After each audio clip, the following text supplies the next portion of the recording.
I've never been a fan of loud parties, but for the sake of my wife Anna, I was always willing to endure them. That evening, we were celebrating her birthday in our cozy house in the suburbs of Los Angeles. Guests were laughing, music was playing, alcohol was flowing. In general, everything was as it should be. I stood at the bar, sipping whiskey and lazily watching the festivities. Out of the corner of my eye, I noticed that my mother-in-law, Linda, usually restrained and elegant, had clearly had too much champagne today. She was laughing loudly, swaying on her high heels, and nearly falling onto the guests. "Hey, honey, I think Mom needs help," Anna whispered in my ear as she approached. "I'm afraid she might get into trouble in this state." I sighed and nodded. After all, I couldn't allow the birthday girl's mother to embarrass herself in front of everyone. Finishing my whiskey in one gulp, I headed towards Linda, deftly maneuvering between the dancers. "Linda, how are you doing? Maybe you should sit down," I asked, gently taking her by the elbow. My mother-in-law turned to me, focusing her hazy gaze. A feverish blush burned on her cheeks, her hair disheveled. Even in this state, she managed to look attractive, damn her. "Jake, my favorite son-in-law," she exclaimed, slurring her words. "I'm here dancing, having fun. Do you want to join me?" With those words, she tried to draw me into some kind of dance, but she staggered and almost fell. I barely managed to catch her. "Okay, Linda, a party is a party, but you've clearly had enough," I said firmly. "Let me take you home. You'll get some sleep, and tomorrow you'll come back to us." My mother-in-law pouted like an offended child, but didn't argue. Apparently, she herself understood that she had gone too far. I gestured to Anna and explained the situation in a low voice. My wife just nodded understandingly, like, "Go ahead, I'll manage here by myself." Having seated the swaying Linda in the car, I breathed a sigh of relief.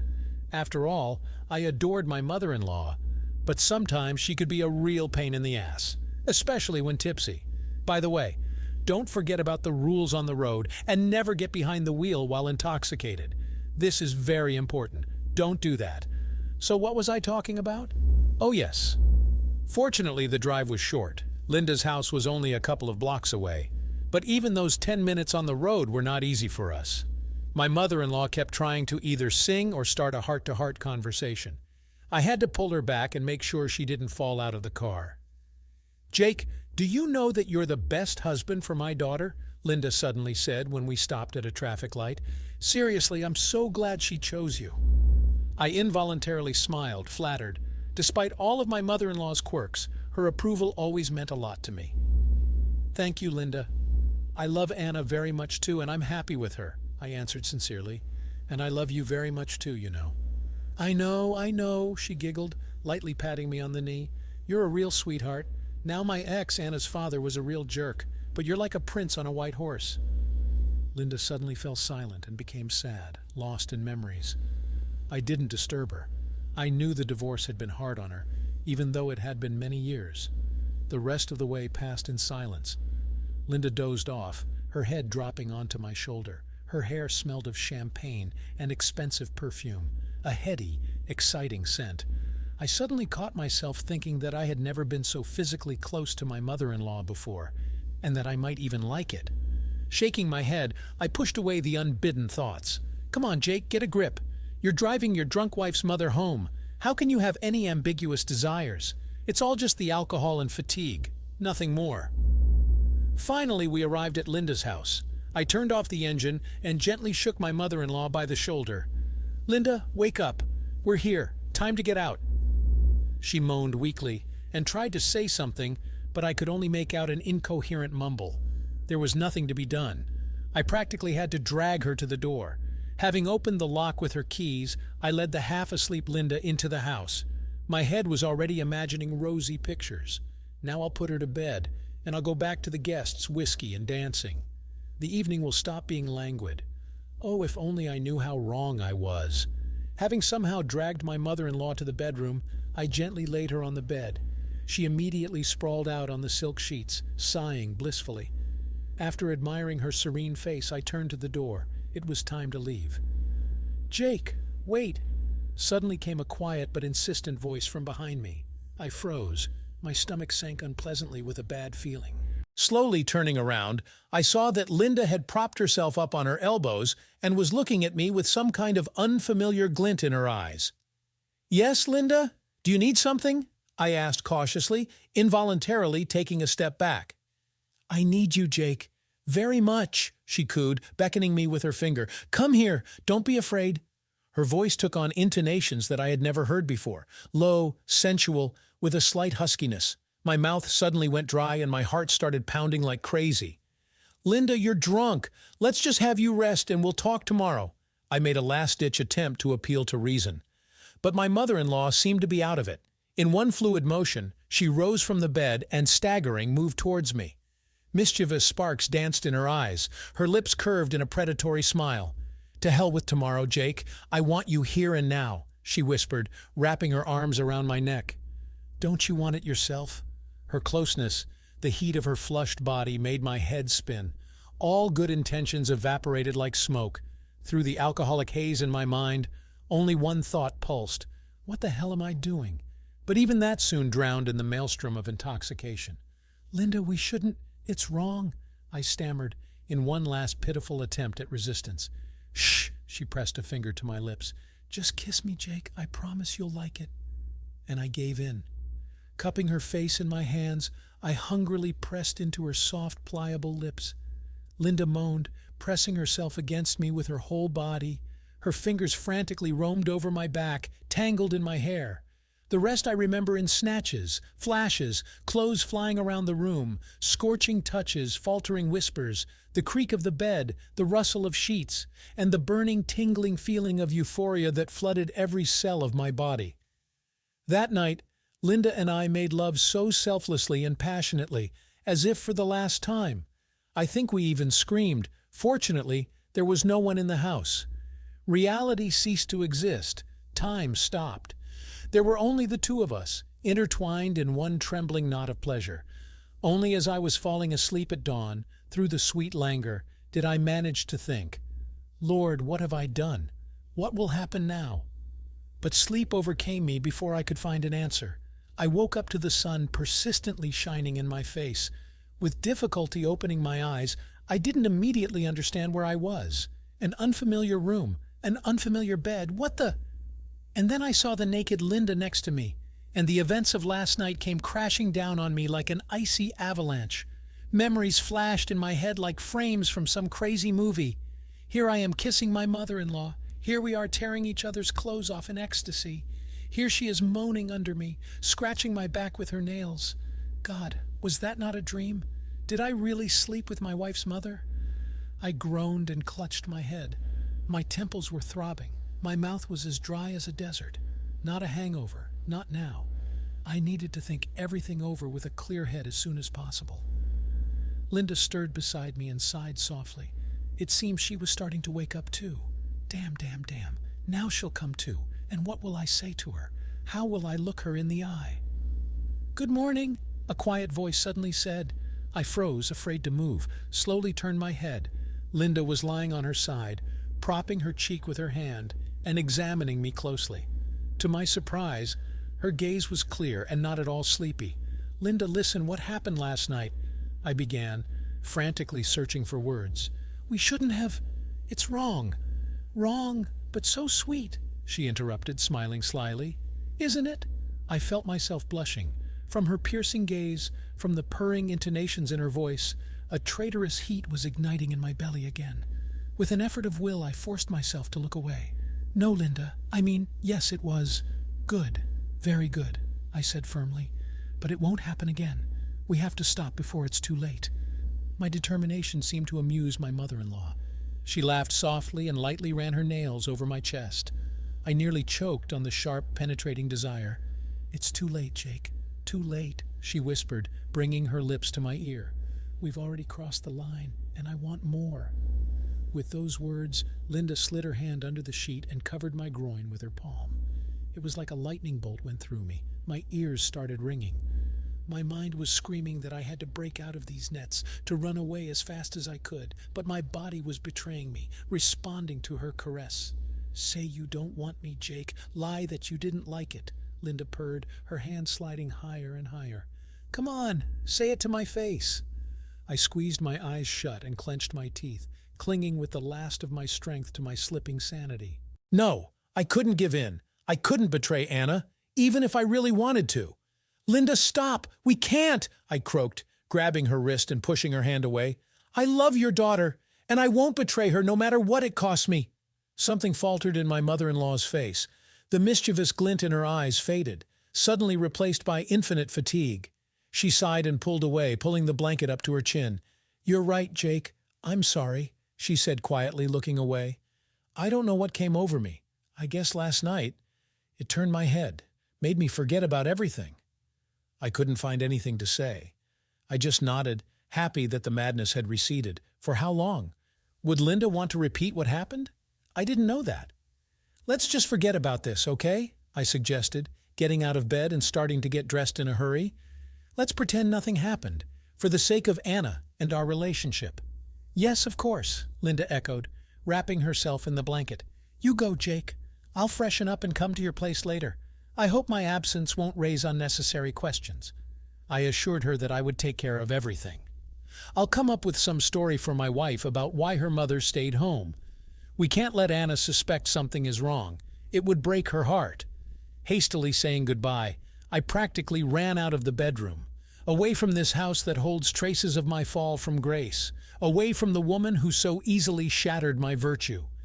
Only when I had firmly closed the front door behind me was I able to catch my breath a little.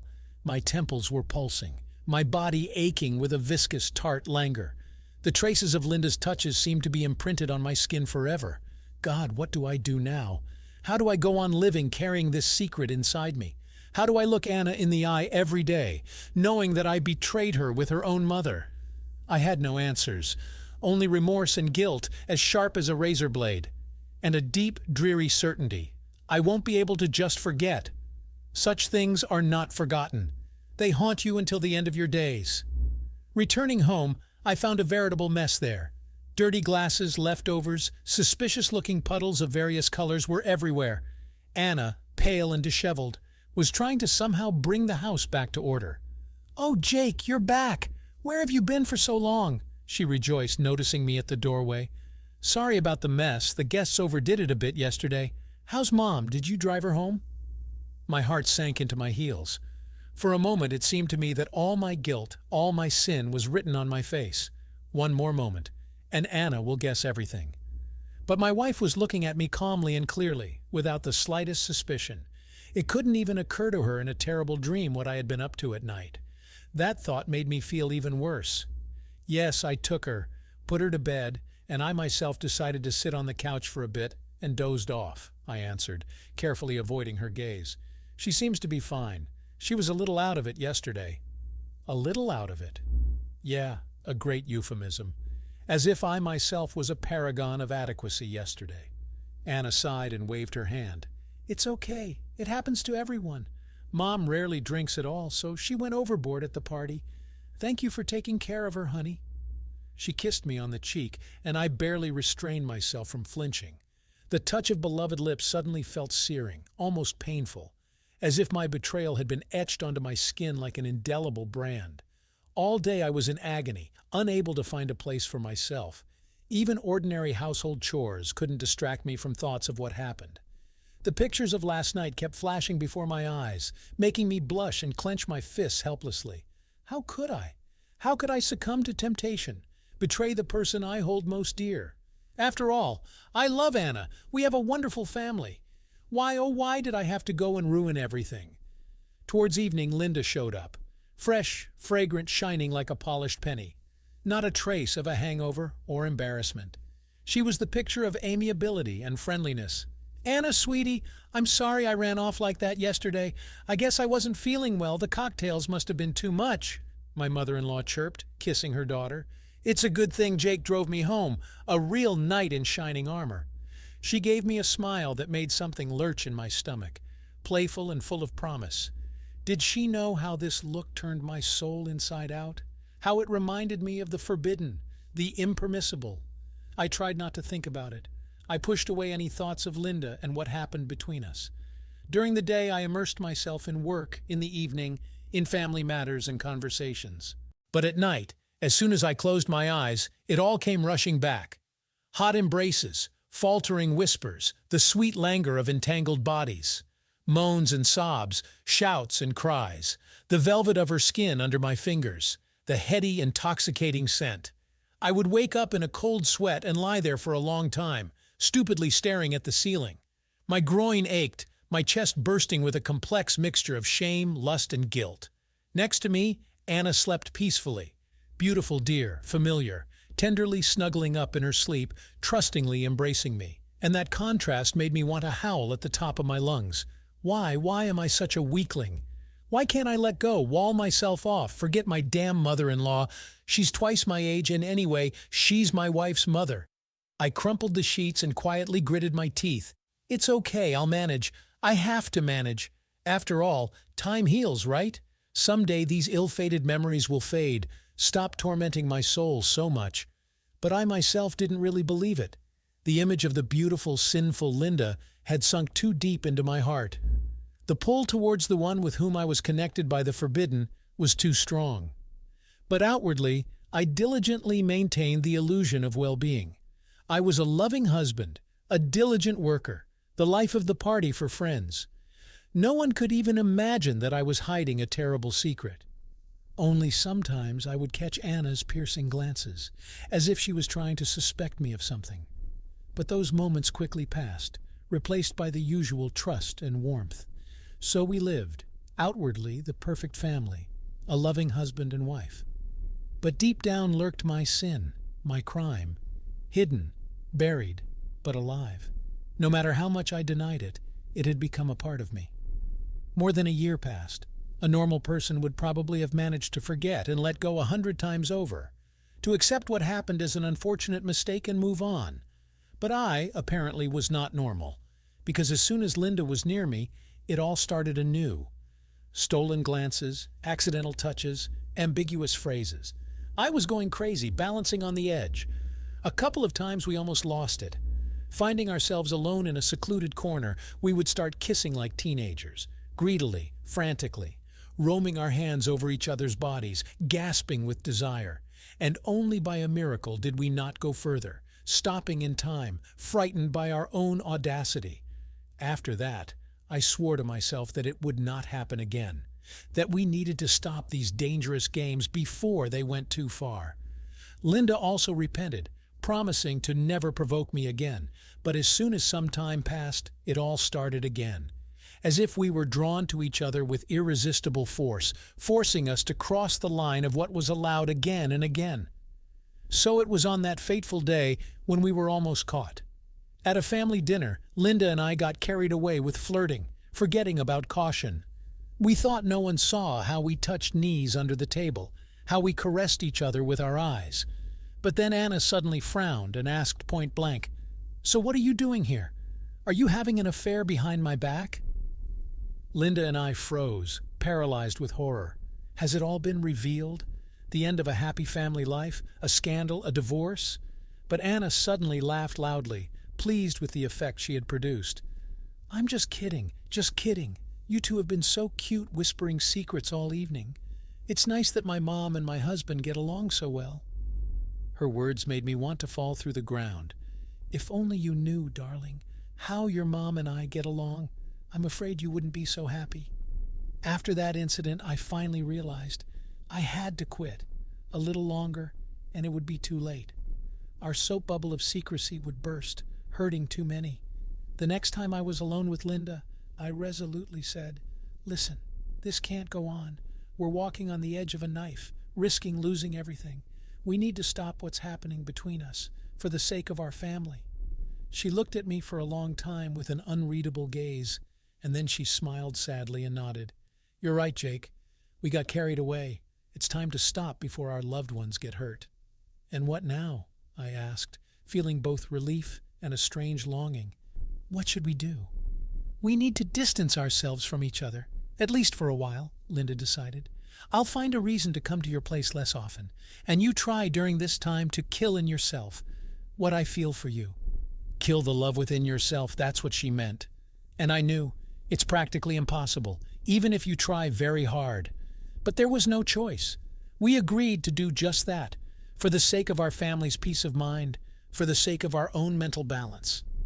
Since then, we have indeed seen each other rarely, only on big holidays and celebrations, and even then we kept our distance.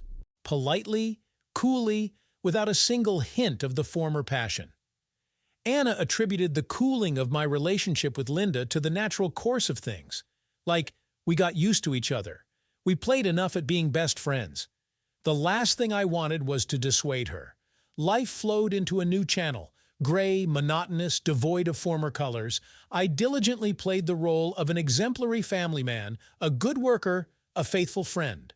But the longing for Linda, for our forbidden intimacy, gnawed at my soul, corroded me from the inside. I often caught myself thinking, was it worth fighting? Maybe it would have been better to spit on morality, on duty, and give free rein to feelings. To run away somewhere with my fateful mother-in-law, to start all over again. But each time I pulled myself up short. No, this is madness. I have obligations. I can't throw everything away because of a fleeting infatuation, even if it seems like the love of my life. And yet I knew my story with Linda was not over. Such a thing just doesn't let go. Even if outwardly we became almost strangers, an invisible thread still connected our hearts. Sometimes, lying sleepless in a dark bedroom, I could almost physically feel her presence beside me, as if my desire alone would be enough to materialize Linda out of thin air. Right here, in my bed. Delusional, dangerous thoughts. But I couldn't give them up. Just as I couldn't forget my mistake, my fall. My soul is forever poisoned by this impossibility, this unfeasibility.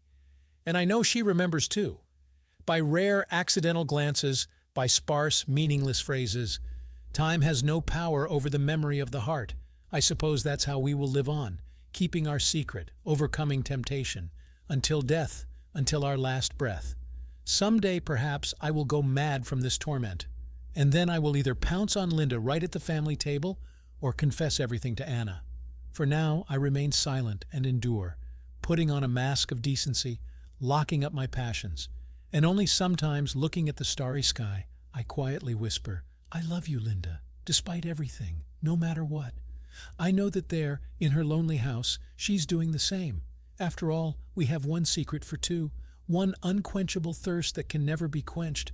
Perhaps this is hell, eternal torture by incompleteness, mismatch, wrongness. Well, at least in this torture, Linda and I are together again, even if only at a distance, and that's almost happiness. Did you like this story? Let us know in the comments what you liked. Subscribe to our storytelling podcast. Also, don't forget to like and ring the bell so you don't miss more interesting stories. See you soon.